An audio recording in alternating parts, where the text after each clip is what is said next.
This session is regarding reciprocity theorem. Then statement of reciprocity theorem. In a linear bilateral active single source network, the ratio of excitation to response remains same when the positions of excitation and response are interchanged. So in the first diagram, a network with an excitation of V voltage between the terminals A and B, and the response between terminals X and Y is I amperes. And in the second case, the position of excitation and response are interchanged like this. Response is measured between terminals A and B. Excitation is given between terminals X and Y. A single voltage source VA in the branch A produces a current IB in the branch B. Then if the voltage was removed and inserted in branch B, it will produce a current IB in branch A. So in first case, ratio between V and I is, or the ratio between excitation and response is V divided by I. And in second case, ratio between response and excitation is V by I. According to reciprocity theorem, these two ratios will be same.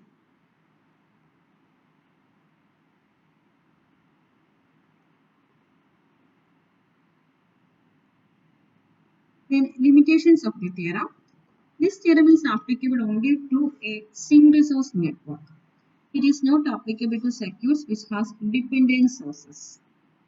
It is applicable only in linear and bilateral networks. And the point to be noted is that do not change the positions of any passive elements.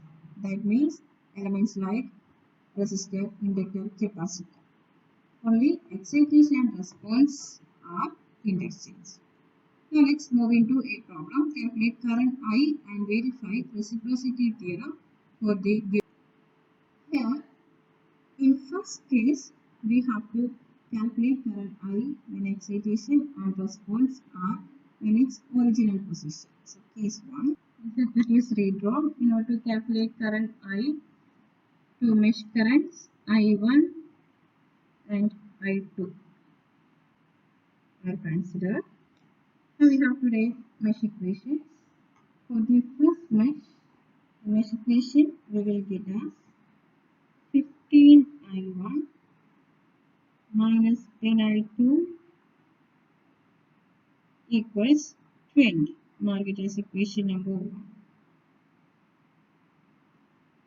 When applying KVL to second loop, we will get the equation like this: minus 10I1 plus 20I2 equals 0. Mark it as equation number 2.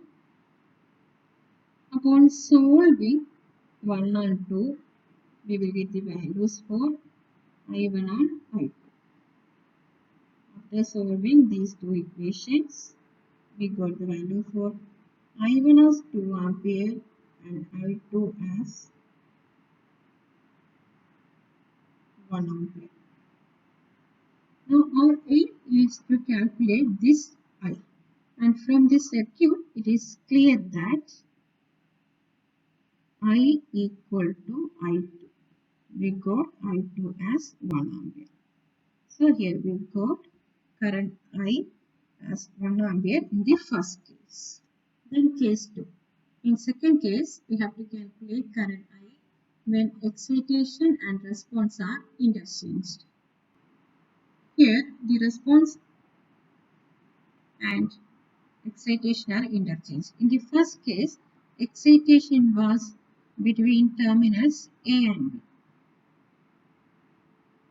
and the response was measured between terminals X and Y. And in the second case, the response is measured between terminals A and B, and excitation is transferred to the branch X, Y.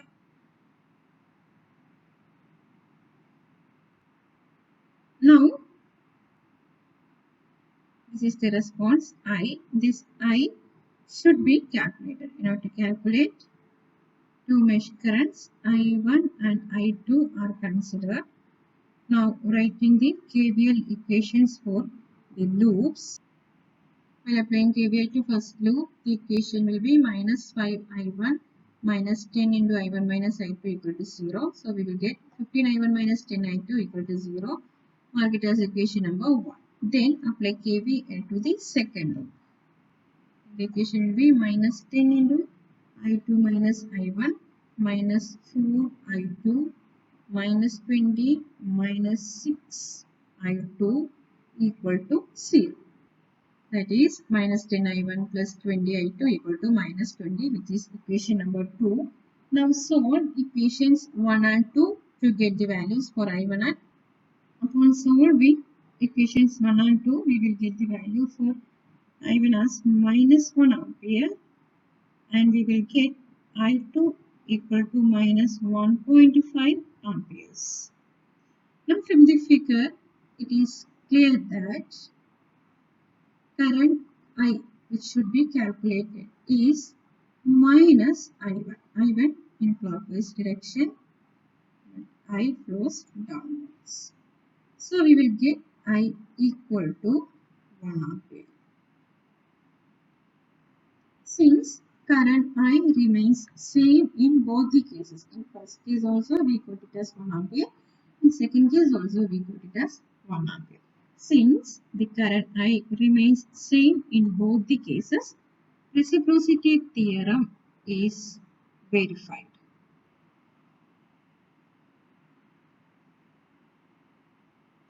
Now let's consider another problem. Second question. Find the current I and verify reciprocity theorem for the network. So, phase 1 is calculation of I when excitation and response are not interchanged. Now we have to calculate the response I.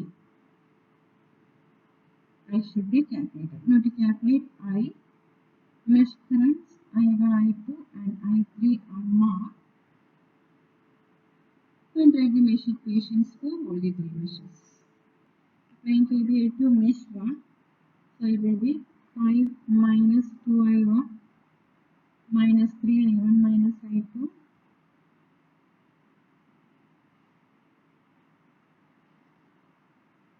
I2 and this current is I. Minus 4 I1 minus I3 equal to 0. That is 9I1 minus 3I2 minus 4I3 equals 5. It is equation number 1. Now apply KVL to mesh 2.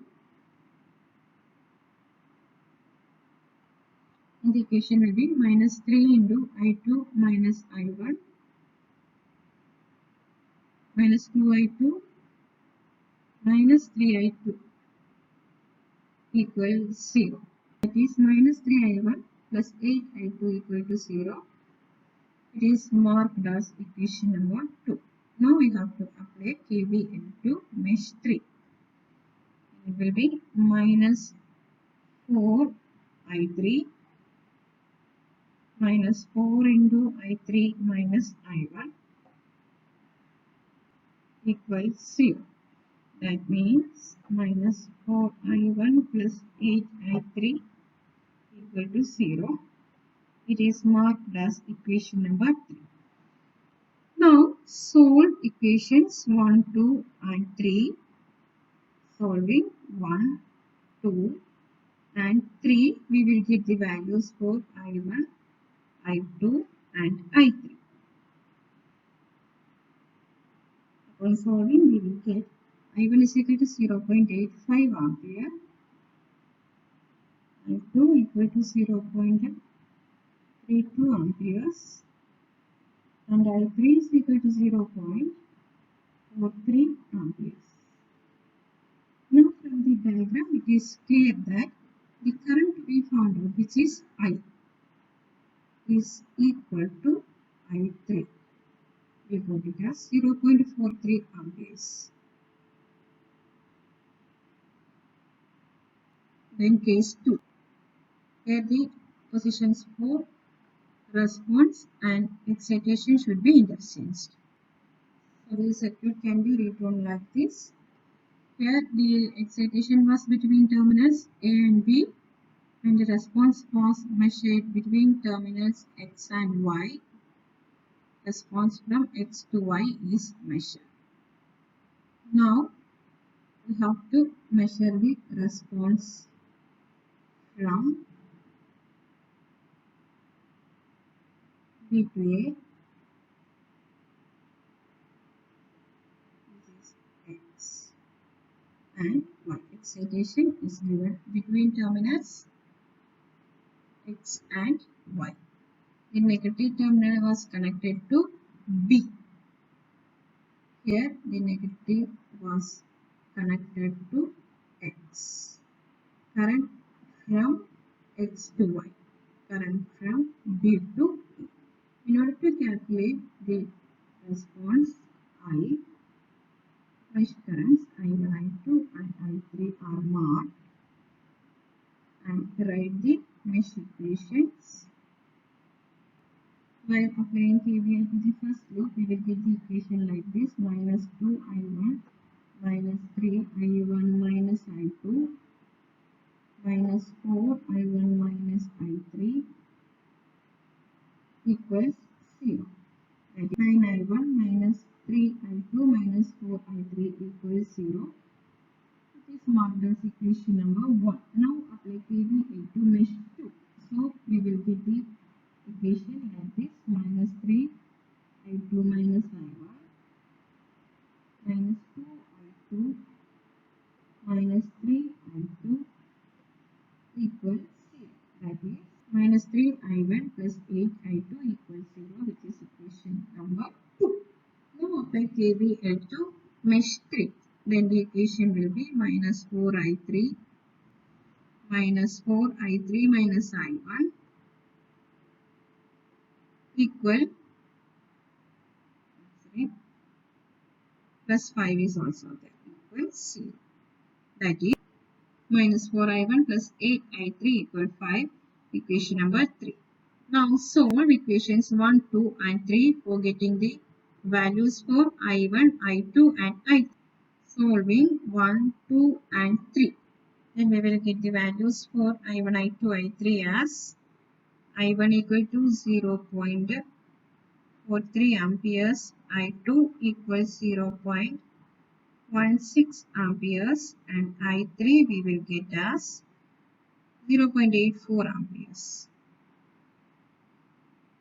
And from this circuit, it is clear that the current to be found out, which is I, that I equals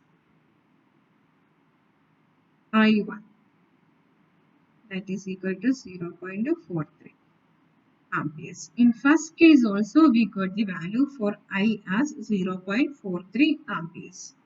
Since the current I remains the same in both the cases, we can say reciprocity theorem is verified.